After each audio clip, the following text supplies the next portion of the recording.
योग दर्शन कक्षा में आप सभी का स्वागत है।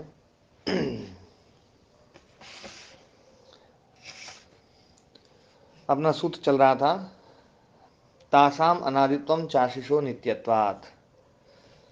ये 10वां सूत्र है कैवल्यपाद का और बड़ी सैद्धांतिक चर्चा कर रहे हैं सूत्रकार भी और भाष्यकार भी। तो तासाम अनादित्वम, तासाम मतलब वासना नाम, अनादित्वम वासनाओं का अनादित्व भी है। च मतलब भी, अनादित्व भी है, अनंतरी तो है ही, अनादित्व भी है। ये कब से चली आ रही है इसका कोई पता नहीं, सदा से है। अनादित्व का मतलब है कि जिस पर प्रश्न खड़ा ना हो, जिसमें कोई प्रश्न न हो ये कब से है। यदि कब से है ये प्रश्न यदि उठ रहा है हमारे मन में, तो अनादि शब्द समझ में नहीं आया है। अनादित्व का मतलब ही है कि बस ये सदा से है। और इसका हेतु दिया आशीषो नित्यत्वात्, क्योंकि आशी जो है, कामना जो है, भोगेच्छा जो है वो नित्य है, सदा से है। वो यूं नहीं है कि भोग की इच्छा कभी प्रारंभ हुई हो। यदि भोग की इच्छा प्रारंभ हुई है तो भोग जो है ना अपने आप में एक दंड है। ये अपन ने पहले भी ना समझा है कि भोग अपने आप में एक दंड है और बिना, है ना, कोई गलती किए दंड देना बड़ा गलत है। क्यों जी राम कुमार जी, नरेश जी? हाँ बिल्कुल महाराज जी, है ना? इसीलिए अनादि बताना पड़ेगा विद्या को। हाँ जी, मतलब बिना गलती के किसी को आप भोग दे रहे हैं तो दंड दे रहे हैं। तो भोग जो ना, मतलब हमें मानना पड़ेगा कि भोग पहले से है, और भोग पहले से है तो इसका मतलब कामना भी पहले से है। कामना पहले से है तो ये सब क्लेश जो है वो पहले से है, और क्लेश पहले से तो अविद्या पहले से है। तो अविद्या अनादि है ना? अविद्या अनादि है, क्लेश अनादि है, वासना अनादि है, और ये चित्त अनादि है। ये सिद्धांत पक्ष स्थापित होता है। लेकिन ये सब परिणामी हैं, और परिणामी होने के कारण से ये सब नाशवान हैं, नष्ट होने वाले हैं, खत्म तो होंगे। और ये, इनको खत्म किया जा सकता है, अविद्या का अभाव किया जा सकता है, चित्त को अव्यक्त में डाला जा सकता है, क्लेश सारे दग्धभीत किए जा सकते हैं। ये जो आशी है, भोगेच्छा है, इसको रोका जा सकता है, इसको खत्म किया जा सकता है। और ये रुक जाए तो ये आदमी शहंशाह बनेगा। चाह गई चिंता मिटी मनवा बेपरवाह, हमको कछु न चाहिए हम है शहंशाह। जिसको कछु न चाहिए वो है शहंशाह। तो है ना, जो है ये कामना जो है, भोगेच्छा जो है, ये खत्म की जा सकती है, लेकिन ये है तो अनादिकाल से, और इसी कारण से इसको नित्य माना गया है। अब इसका व्यास भाष्य है। प्रदीप व्यास जी जुड़ गए? जी स्वामी जी, हाँ हाँ, प्रणाम स्वामी जी। ओम प्रणाम जी, ओम प्रणाम। आज अच्छा, आज ओम किसी नए प्रणाम नंबर स्वामी से जी। जुड़े हैं क्या? हाँ, ओम प्रणाम स्वामी जी। ओम प्रणाम जी, ओम प्रणाम जी। अच्छा, प्रदीप जी, वो उस दिन रामायण के काल में, काल को लेकर के जो है ना, भगवान राम के आगमन के काल को लेकर के कुछ चर्चा करी थी, उस पर कुछ आपने चिंतन किया? जी स्वामी जी, अभी नहीं कर पाया स्वामी जी। हाँ हाँ, उस पर करिएगा जरूर एक बार, जी स्वामी। है ना? क्योंकि आपका तो ये प्रिय विषय है, इतिहास आपका प्रिय विषय रहा है। आप इतिहास के विद्यार्थी भी रहे हैं, इतिहास के आप अध्यापक भी रहे हैं, और मतलब इसको ऐतिहासिक दृष्टि से देखेंगे ना तो भी काफ़ी अच्छा रहेगा। जी स्वामी जी। जी जी। मैं जी। तो चर्चा चल रही थी अपनी। तासाम वासनानाम आशीषो नित्यत्वात् अनादित्वम। यहां पर जो है एक तो पक्ष स्थापित किया है, अपना एक पक्ष रखा है कि तासाम वासनानाम अनादित्वम, उन वासनाओं का अनादित्व मानना चाहिए। अनादि वासनाएं अनादि होती हैं। हेतु दिया आशीषो नित्यत्वात्, आशी के नित्य होने के कारण से, भोग इच्छा के नित्य होने के कारण से ये वासना अनादि है। या यम आत्माशी न भुवम भूयासम इति। अच्छा, इसमें एक बात थोड़ी सी और मैं, है ना, इस प्रसंग से जुड़ी हुई एक बात पूछना चाह रहा हूं। हमारे चित्त में जो वृत्तियां उठती हैं, हमारे चित्त में जो है ना क्लेश आदि आते हैं, है ना, और ये सब जो है सुख दुख मोह आते हैं, ये स्वाभाविक है या अस्वाभाविक है? अनादि है महाराज जी, वो है स्वाभाविक और स्वाभाविक में फर्क नहीं कर पाएंगे, अनादि तो कह सकते हैं। हाँ, अनादि तो बिल्कुल स्पष्ट हो गया। अस्वाभाविक है महाराज, है, अस्वाभाविक है। अस्वाभाविक है। और कोई? स्वाभाविक होते तो फिर हटेंगे नहीं, इसलिए स्वाभाविक कहा जा सकता है। हाँ हाँ, नहीं, जैसे सत्व रजस तमस, सत्व का जो है ना धर्म ज्ञान है, रजस का जो है ना क्रिया और स्थिति, ये स्वाभाविक है अस्वाभाविक है? ये तो स्वाभाविक है, ये तो स्वाभाविक है जी। हाँ, स्वाभाविक है जी, होनी है। तो ये तो जब आप लोगों ने इसको स्वाभाविक बता दिया, तो वो सब तो इसी के तो रूप हैं। ज्ञान जो है ना वो स्वाभाविक हो गया, क्रिया स्वाभाविक हो गई, क्रिया हो गई तो दुख भी है ना, सुख दुख और मोह। सुख जो है ना सत्व का धर्म है, दुख जो है ना रजस का धर्म है, मोह जो है वो तमस का धर्म है। जी हाँ, तो फिर स्वाभाविक ही हो गए महाराज जी, इसलिए इनको अव्यक्त में डालना पड़ रहा है। ठीक है, सही कह रहे हो। अच्छा, एक बात बताओ, कोई भी स्वाभाविक वस्तु किसी निमित्त की अपेक्षा नहीं रखती है। हाँ महाराज जी, ये बात बिल्कुल पक्का है। हाँ पक्का है महाराज जी। ये सिद्धांत बना लो। स्वाभाविक चीज जो है ना निमित्त की अपेक्षा नहीं रखेगी, और यदि कोई चीज निमित्त की अपेक्षा रखे तो वो स्वाभाविक नहीं है, वो नैमित्तिक है। वो स्वाभाविक नहीं है, वो नैमित्तिक है। ये सारी चीजें जो है ना कर्माशय की भी अपेक्षा रखती हैं। सुख दुख मोह जो होता है वो कर्माशय की अपेक्षा से होता है। हाँ महाराज जी। है क्यों जी दयाराम जी? जी महाराज जी, है ना, मतलब निमित्त इसको चाहिए। जी बिल्कुल चाहिए। वृत्तियों को भी निमित्त चाहिए, जी बिल्कुल चाहिए। वासनाओं को भी निमित्त चाहिए, जी महाराज जी। सबको निमित्त चाहिए। जी, तो ये स्वाभाविक कैसे हो गई? मैंने तो स्वाभाविक माना नहीं गुरु। मैंने वो जड़ी जड़ का निमित्त हो गया ना, तो वो खुद स्वाभाविक है, तो वो जड़ी जड़ में सारा खेल हो जाएगा ये। इसलिए ये जड़ का जितना भी धर्म है ना, ये सारा का सारा, ये सारा का सारा हमें नैमित्तिक मानना पड़ता है, और नैमित्तिक मान करके ही हम इसको निवृत्त कर सकते हैं। यदि ये स्वाभाविक होता तो निवृत्त नहीं होता। नैमित्तिक नहीं मानेंगे तो फिर उसको किसी प्रकार से तो हटाया नहीं जा सकता। हाँ, स्वभाव तो बैठता नहीं, स्वभाव तो बैठता नहीं। हाँ, तो ये जो है ना, ये सारा संसार जो है ना ये नैमित्तिक है ना। केवल एक आत्म तत्व जो है ना वही एक स्वभाव है। इसलिए स्व शब्द जो ना बड़ा एक विशेष वो है, उसके लिए ही आता है।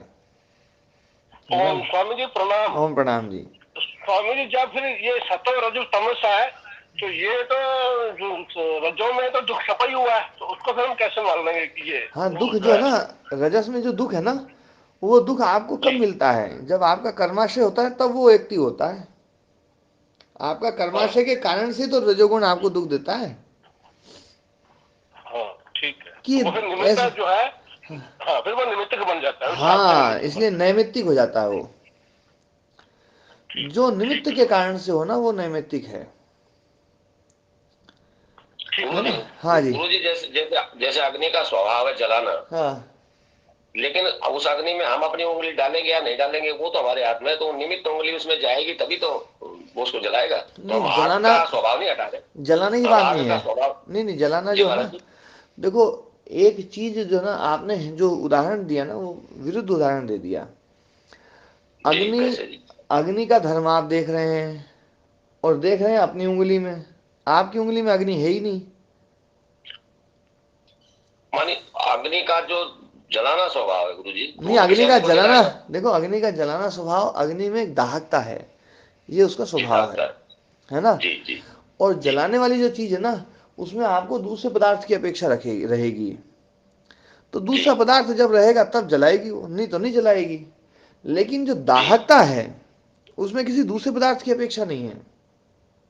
गुरु जी, मैं ये उदाहरण मैंने इसलिए दिया कि जैसे आपने कहा था कि सत्व रजतम का जो स्वभाव है, हम्म। तो हम जब जितनी साधना करते हैं या जितने भी उपाय हैं, वो सारे के सारे हमको उससे बचने के लिए सत्व रजतम का जो अपना अपना स्वभाव है वो तो हम नहीं बदल सकते।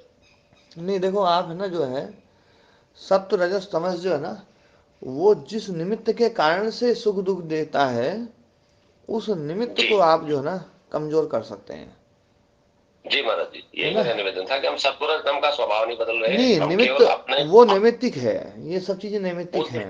इसलिए जिस निमित्त से वो हमको दुख सुख दे रहे हैं उसको उसको हाँ, हटाना है। हाँ, निमित्त हट जाएगा तो ये सब नैमित्तिक चीज हट जाएंगी, इसी का नाम है अव्यक्त में पहुंचना। अपनी जी पहले भी महाराज। चर्चा हुई थी कि अव्यक्त में जो है ना, सत्व रजस तमस नहीं है। ये पहले सत्व चर्चा रजस हुई थी। तमस अव्यक्त में नहीं है महाराज जी। अव्यक्त में नहीं है। तो गुरु जी, जो साम्य अवस्था कहिए वो सांख्य सांख्य के वचनों में जो साम्य अवस्था सत्व देखो, इस पे रजस अपनी तमस की चर्चा साम्य पहले अवस्था भी हुई को ही थी। प्रकृति का है। इस पे अपनी जी चर्चा पहले भी हुई थी। और मैंने आपको एक दिन ये कहा था, मन कि आप इसको जो है ना, हरियाणा जी के आप उसको पढ़ करके देखना। हरियाणा जी बिल्कुल बिल्कुल नहीं मानते कि अव्यक्त में सत्व रजस तमस है। आपने कहा था गुरु जी मानते हैं अव्यक्त में जो है ना, सत्व रजस तमस तो है। और मैंने कहा था कि सत्व रजस तमस यदि अव्यक्त में है तो फिर वो व्यक्त हो जाएगा, अव्यक्त नहीं रह सकता वो। क्योंकि सत्व रजस तमस ही तो व्यक्त करता है। तो गुरु जी, सांख्य में जो साम्यावस्था जो जो शब्द का प्रयोग किया गया है वो उसका तो क्या तात्पर्य साम्य अवस्था निकले? का मतलब जो है ना, मैं कई बार समझा चुका हूँ। साम्य अवस्था को आप समान अवस्था नहीं माने, आप साम्य अवस्था मतलब उसका साधारण धर्म माने। साम्य मतलब समान, समान मतलब साधारण ये किसका धर्म माने जी फिर? है। किसका धर्म है ये साम्यावस्था? साधारण धर्म है, सत्व रजस किसका? तमस, है ना? ये, सत्व रजस तमस की तो आप उपस्थिति मान नहीं रहे, हाँ, तो फिर किसका धर्म माने? ये प्रकृति का साधारण धर्म है। लेकिन ये प्रकृति कौन सी धर्म, जो प्रकृति है, जो है ना, जो है, जो 23 पदार्थ जो बताए हैं, जी जो 23 जो गिनाए हैं, उनका जी है ना, जो है साधारण धर्म, ये सत्व रजस तमस है। आप महाराज उस, जी, या तो फिर कांटा या तो कांटा उलझेगा गुरु जी। हाँ, कांटा उलझेगा तो क्योंकि उसको निकाल देंगे हम। क्योंकि क्योंकि प्रकृति जो है वो सत्व रजस तमस के अतिरिक्त कुछ और है नहीं। एक बात सुनो, जी 18वां सूत्र है दूसरे पाद का। प्रकाश जी क्रिया स्थितिशीलम जी भूतेन्द्रियात्मकम भोगा परगार्थम जी दृश्यम। जी जो भूतात्मक है और इंद्रियात्मक है। जी। भूतात्मक कितने पदार्थ हैं? भूतात्मक पदार्थ हैं जी 5 और 5 10। 10 है ना। एक स्थूल भूत, जी एक सूक्ष्म भूत। जी। इंद्रियात्मक इंद्रियात्मक 11 है जी, मन या सहित। नहीं, 11 नहीं, 13। जी जी जी। चित्त और अहंकार को भी वहां सूक्ष्म इंद्रिया माना गया ठीक है महाराज है ना? मन, अहंकार और चित्त, जी ये इंद्रियात्मक, ये सूक्ष्म इंद्रिया हैं। और जी है ना, स्थूल इंद्रिया जो है ना 10 हो गई, तो 13 वो, तो 13 जी। और 10 मिला के कितने हो गए? 23। भूतात्मक और इंद्रियात्मक, ये है जी प्रकाश क्रिया स्थितिशील। जी ये है प्रकाश क्रिया स्थितिशील। जी। और जहां व्यक्त चला जाएगा ना, वहां ना तो प्रकाश रहेगा, ना क्रिया रहेगी, ना स्थिति रहेगी। ठीक है गुरु जी, कार्य रूप नहीं रहेगा लेकिन कारण रूप में तो है। नहीं नहीं, मैं वो बता रहा हूँ। प्रकाश क्रिया स्थिति, यही तो सत्व रजस तमस है। सत्व मतलब प्रकाश, रजस मतलब क्रिया, तमस मतलब स्थिति। इसकी व्याख्या इसकी व्याख्या यूं भी तो की जा सकती है कि ये जो सत्व रजस तमस के जो गुण जब व्यक्त हो रहे हैं तब उनको हम प्रकाश क्रिया स्थिति कह रहे हैं। जब वो अव्यक्त में है, अर्थात वस्तु तो है, व्यक्त नहीं, नहीं हो रही, अभाव तो नहीं है वस्तु का। हाँ, तो मैं यही कह रहा हूं कि वो चित्त जो अव्यक्त हो गया है ना, अव्यक्त में प्रकाश क्रिया स्थिति नहीं है। ये तो ठीक है गुरु जी, ये तो है ना? स्वीकार्य है अच्छा, कि प्रकाश प्रकाश मतलब क्रिया सत्व। स्थिति गुण प्रकट नहीं है। नहीं, प्रकाश मतलब प्रकट नहीं सत्व। है, ऐसा ऐसा कहोगे उसका एक अलग जी। ही रूप दिया गया, उसको अव्यक्त नाम दिया गया प्रकाश ना। माने सत्य गुरु जी। गुरु जी ये तो देखिए देखिए गुरु जी, ये तो बुद्धिमानों का कम बुद्धि वालों के ऊपर अत्याचार है। क्या आपने आपने कहा कि सत्व माने प्रकाश माने सत्व थोड़ी है। प्रकाश का धर्म सत्व है, जब वो प्रकट होता है तो, नहीं प्रकट होता है तो वो देखो, जो है वो सत्व, है। सत्व है प्रकाश रूप, रजस है क्रिया रूप। प्रकाश रूप, प्रकाश रूप तो नहीं कह सकते गुरु जी। प्रकाश रूप में वो प्रकाश उसका गुण है, ऐसा कह सकते हैं, उसका धर्म है। अच्छा, मतलब जो है ना, ये दर्शन तो गुण गुणी में भेद ही नहीं मानता है। आप है ना, फिर गुरु जी जो है तो देखो, 24 तत्व इधर बता। सुनो, एक बात सुनो ना। गुरु गुरु जी एक मिनट, ए, गुरु जी एक, मेरी बात पूरी सुनिए पहले। आज आज मुझसे रहा नहीं जा रहा। हाँ, सुनाइए। प्रकृति, जब हमने 24 तत्व माने, वहां 25 तत्वों की व्याख्या की है। हम्म 25वां तो पुरुष तत्व है, हम्म और 24 तत्व आपने 23 तत्व गिनवा दिए। तो जो हम्म 24वां तत्व है वो क्या है? यदि वो, ये जो सत्व तमस नहीं है तो फिर क्या है वो? हाँ, अभी मैं चित्त है जब तक तो सब कुछ है, चित्त है व्यक्त में जाने के बाद कुछ नहीं है। चित्त को आप छोड़ दीजिए राम कुमार जी, वहां सांख्य दर्शन में जो सूत्र बनाया है शंकराचार्य ने, और गुरु जी ने सांख्य, तो हाँ, अब आप बताइए। देखो, अपनी जो चर्चा चल रही थी कि सत्व का जो है ना गुण है प्रकाश, या प्रकाश रूप ही सत्व है। सत्व प्रकाश का गुण है, ऐसा सत्व का गुण ऐसा समझ प्रकाश है, अलग। जी और रजस का गुण क्रिया। जी मतलब रजस अलग है, क्रिया अलग है। जी। हैं? नहीं, क्रिया अलग है, हाँ, गुण गुणी से अलग होता भी और नहीं भी होता। अच्छा, क्रिया रहित रजस हो सकता है कुछ? क्रिया रहित रजस, देखिए गुरु जी, जिसमें क्रिया है वो सदा तो क्रियावान नहीं रहता, तो जब वो क्रियावान नहीं होता तो वस्तु तो होती है। हमने जो है ना, इनको जो है ना पदार्थ मान करके बड़ा गड़बड़ कर लिया, कि इनको एक पार्टिकल मान लिया, और ये दिमाग से निकल ही नहीं रहा है। वास्तव में ये त्रिगुण है। इनको गुण शब्द इसलिए कहा गया है ना, जो है ना, जैसे ये रस्सी जो है ना गुथी हुई होती है ना, जी महाराज। रस्सी जो है जी ना, महाराज। रस्सी में गुण कुछ भी नहीं है, रस्सी एक अलग पदार्थ है ना, जी लेकिन फिर भी जी उसमें वो त्रिगुण जो है ना, वो तीनों गुण जो है, तीन लड़ियां उसमें आपस में पिरोई हुई हैं, इस ठीक है रूप गुरु जी, वाले। इस सिद्धांत को भी, है इस ना? सिद्धांत को स्वीकार कर लेते हैं, और इस मतलब ये, सिद्धांत को मानकर फिर ये मानना पड़ेगा गुरु जी कि फिर उसके बाद जो रस्सी बची है वो क्या चीज हाँ, जो है? रस्सी रस्सी एक बची ना, अलग से। जो जी, रस्सी बची है, इस संसार में जो कुछ भी है वो इन गुणों से पृथक नहीं है, इन गुणों से गुणों से पृथक है पृथक ही भी नहीं। नहीं है गुरु जी। गुरु जी फिर अव्यक्त क्या वस्तु है? हाँ, अब अव्यक्त जो है ना, अव्यक्त एक ऐसी वस्तु है जहां पर ये जो गुण है, जो गुण ये काम कर रहे हैं, प्रकाश क्रिया स्थितिशीलता, जहाँ वहाँ प्रकाश क्रिया स्थितिशीलता बिल्कुल जहाँ समाप्त हो गई है, बस वो अव्यक्त है। उसको, अव्यक्त को यदि आप यूँ कहें ना कि अव्यक्त क्या चीज़ है, अव्यक्त को व्यक्त करके बताओ, और अव्यक्त को कोई व्यक्त कर दे आपको, या आप ही कर दो, या आपका दिमाग में आप अव्यक्त को व्यक्त कर लें। देखो, मतलब है ना, ये दूसरा करे या नहीं करे, हम हमेशा अव्यक्त को अपने दिमाग में व्यक्त करने की कोशिश करते रहते हैं। और तो महाराज जी इसमें तो फिर ये प्रश्न उठेगा कि अव्यक्त एक भाव पदार्थ है या अभाव पदार्थ है? नहीं, मतलब अव्यक्त आप, यदि भाव है तो उसको किसी न किसी प्रकार से तो उसका उसका गुण धर्म कहना ही पड़ेगा। सांख्य योग का एक मत है, सत्कार्यवाद जो है ना, तो इसमें कोई भी जी पदार्थ समाप्त नहीं होता है। जी इस सिद्धांत की रक्षा के लिए अव्यक्त का एक, है ना, जो ना, एक बड़ा अच्छा पक्ष दिया है, जी। और अव्यक्त को लेकर के कभी भी चर्चा नहीं होगी। अव्यक्त को लेकर के बस इतनी ही चर्चा होगी कि अव्यक्त व्यक्त नहीं हो सकता। और ठीक है गुरु जी। और जितनी भी चर्चा जो है ना अव्यक्त को जी व्यक्त करने की होगी ना, तो अपने जी सिद्धांत की हानि के अलावा और कुछ नहीं होगा। जी गुरु जी। हम तो अव्यक्त को व्यक्त कर लेते हैं, जी है गुरु ना। जी, आज पता नहीं कहाँ से भाव उठ रहा है। तो मैं अपने आप को रोक नहीं पा रहा, क्षमा चाहता हूँ नहीं आपसे। नहीं, ऐसी कोई बात मुझे ये नहीं। भाव उठ रहा है कि ये बुद्धिमानों का कम बुद्धि वालों पर अत्याचार लगता है मुझे, ऐसा नहीं कि है, अपनी बात को जी ऐसा नहीं है। देखो क्या है, हम मतलब हकीकत तो ये है कि बुद्धिमान लोग अपनी बात सिद्ध करने के लिए कम बुद्धि का भी जी सहारा ले लेते हैं। जी जी गुण और गुणी को अलग अलग ही मान लेते हैं।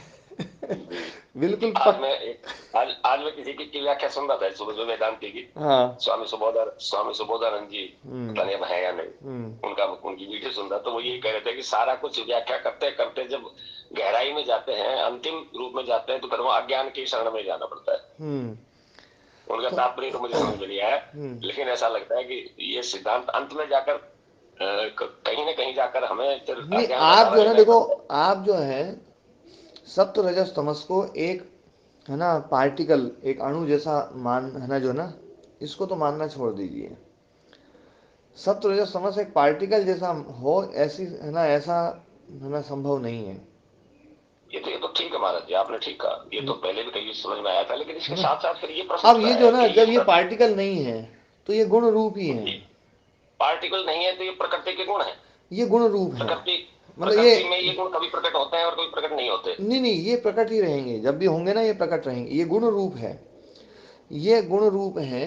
कभी प्रकाश प्रकट रहेगा, कभी क्रिया रहेगी, कभी स्थिति रहेगी, कभी दोनों रहेगी, कभी तीनों रहेगी, कभी तीनों बराबर रहेगी, कभी कोई सी ज्यादा रहेगी, कभी कोई सी कम रहेगी। ये चलता रहेगा, जी ठीक है ना। और जी जहां ये प्रकट होने बंद हो जाए, समझ लेना जी कि वहां अव्यक्त हो गया है। मैंने एक बात फिर से चर्चा करी थी, एक बात फिर बोली थी कि ये जो गुण हैं, जी ये जो प्रकट होते हैं, ये नैमित्तिक हैं। जी नैमित्तिक हैं मतलब किसी न किसी भोग के लिए। जी प्रकाश क्रिया स्थिति जो है ना, ये भोग के लिए है या नहीं है। जी बिल्कुल ठीक। ये बात है ना भाष्यकार में स्पष्ट रूप से बोली गई है कि ये त्रिगुण जो है ना, ये भोग के लिए हैं। जी अव्यक्त में भोग है क्या। अव्यक्त में भोग नहीं है। तो ये कहाँ कैसे ले सकते हैं वहां, वहां यही कैसे तो समझ में नहीं आ रहा। हाँ, वहां यही कैसे तो तो समझ में क्रिया नहीं आ रहा। होगी, वहां कैसे जो है जी ना। और इस पे भी अपनी चर्चा चली थी एक बार। आपने कहा था, बोले, है ना, बड़े गुरुजी ने कहा है कि जो ना अव्यक्त से तो वापस आया जा सकता है। और मैंने कहा था कि जी अव्यक्त से वापस आना जो है ना, जिस चीज को विवेक ख्याति ने, ज्ञान ने मार दिया, ज्ञान ने जिसको जी दग्ध बीज कर दिया है ना, जी जी और जहां पर प्रांत भूमिता आ गई है, जी तो वहां यदि अव्यक्त से फिर व्यक्त हो जाए तो फिर प्रांत भूमिता का क्या मतलब रहा। जी। मैंने आपके जब आपने कहा था तो मैंने गुरु जी से ही पूछा था इसमें इस हाँ विषय में। हाँ तो गुरु जी ने मतलब मुझे चुप कर दिया, कुछ भी हाँ जवाब नहीं दिया। हाँ। पर जी आपने तब भी ये बात कही थी कि मुझे आपका पक्ष जो है ना ज्यादा बलवान लगता जी जी। है ना। दोनों पर मैंने विचार किया है, लेकिन अभी निर्णय नहीं हो पा रहा। हाँ, निर्णय उसमें आप करिएगा भले ही खूब अच्छे से। मतलब मेरा निर्णय, मेरा जो मत है ना, वो कभी बदलेगा नहीं। वो बदलेगा, जी है ना, जो है ना, वो तभी बदलेगा जब मेरे मत से कोई बड़ा मत आ जाएगा। इसका मतलब संभावना तो आपने भी रखी हुई है है ना। बदलने के हाँ, नहीं, वो तो देखो लिए। क्या है, ये जो दर्शन है, ये दर्शन अव्यक्त से व्यक्त की तरफ नहीं ले जाता जी है ना। जी और उसी अव्यक्त को जो है ना वेदांत में, है ना, इन्होंने अव्यक्त कर लिया क्योंकि ये पदार्थ मानते हैं। सत्कार्यवाद है इनका। जी सत्कार्यवाद है तो पदार्थ नष्ट नहीं कर सकते ये। जी वेदांत जो ना उसको सत्कार्यवाद नहीं मानता है, वेदांत जी। उसको विवर्त वेदांत रूप मानता है। वो आत्मा में लय कर देते हो। तो विवर्त रूप मानता है तो भैया है ही नहीं, जब कुछ है ना, तो है ही नहीं, तो जी इसको खत्म कर दो। ये खत्म, बोले पहले भी नहीं था, तो अविद्या के कारण से ऐसा दिखाई दे रहा था सब। जी ये तो खत्म, तो वो खत्म कर लेते हैं। बात जो ना बहुत, मतलब यदि देखा जाए तो दोनों दर्शन करीब करीब बात एक ही कह रहे हैं। जी। केवल अपने कुछ, है ना, जो है खूंटे हैं, उन खूंटों के कारण से वो बात को ना अड़ा करके बैठे हुए हैं। अपना अपना खूंटा को कोई उखाड़ना नहीं चाहता। अपने खूंटे को नहीं उखाड़ना चाह रहे हैं। यदि कोई खूंटा उखाड़ दे जी जी तो फिर ये बात एक ही हो जाएगी। जी गुरु है जी, ना। बिल्कुल सही कहा। जी, ये अच्छा, सही कहा आपने। हाँ, और ये सत्व रजस तमस जो है ना, ये भूतेंद्रियात्मक, भूत और इंद्रिय रूप में ही जो है ना ये दिखाई देंगे। जहां पर भोग है, जी जहां पर भोग है वहीं पर ही ये रहेंगे, ये बात जो है ना। क्योंकि अब अपना समय काफी हो गया है, जी काफी पहले अपन ने इसमें पढ़ा, नहीं तो मैं आपको सूत्र में बताता कि सत्व जी रजस तमस भोग के लिए ही है। ये है ना, ये तीनों गुण भोग के लिए हैं, और जी प्रयोजन पूरा होने पर ये समाप्त हो जाएंगे। समाप्त हो जाएंगे मतलब अव्यक्त में हो जाएंगे। समाप्ति का जी मतलब ही अव्यक्त है यहाँ पर, ठीक है जी ना। गुरु जी, और जी इसलिए जो है ना, अव्यक्त में प्रकाश क्रिया स्थिति या त्रिगुणात्मकता जो है ना वो संभव नहीं है। त्रिगुणात्मकता होते ही वो तो व्यक्त होगा, जी। है कि नहीं बात सही। माने इसका व्यक्त होने का तात्पर्य है कि ये तीनों तीनों ये जो तीनों धर्म है प्रकृति के, ये प्रकट हो जाते हैं। हाँ व्यक्त होने का यही तात्पर्य है। जी, जी गुरु जी। हाँ। तो ठीक है इसलिए गुरु जो है जी। ना, इसमें मतलब जो है अपने को अव्यक्त में तो इन तीनों को हटाना ही पड़ेगा अपने को। जी गुरु जी। हम्म। ठीक है गुरु जी, हाँ, इस और और विचार विचार करते करिएगा, हैं, है ना। और विचार करते हैं। जी हाँ, जी गुरु जी। तो तो अभी जो आत्म मैं बात, स्वरूप में, ओम गुरुदेव, हाँ जी, आत्म स्वरूप ही माना जाएगा फिर तो। है, आत्म स्वरूप में स्थिति माना जाएगा फिर तो, अगर हम्म, हटा देता है तो। हाँ, फिर ये गुरुदेव ये जो कहते हैं कि 25 प्रकृति है, इसको क्यों मानते हैं फिर लोग? है। 25 प्रकृति को क्यों मानते हैं फिर लोग? 25 प्रकृति मतलब माता जी। ये जो 23 तो आपने गिना दिए गुरुदेव, जो दो हम्म, जोड़े जाते हैं इसमें, ईश्वर और जीव जोड़ते हैं, ईश्वर और आत्म स्वरूप जोड़ते हैं, ये तो मिला के ही तो 25 बनते हैं। हाँ, वहां पर एक प्रकृति और एक पुरुष है, दो चीजों को जोड़ते हाँ, हैं। हाँ जी गुरुदेव। हम्म।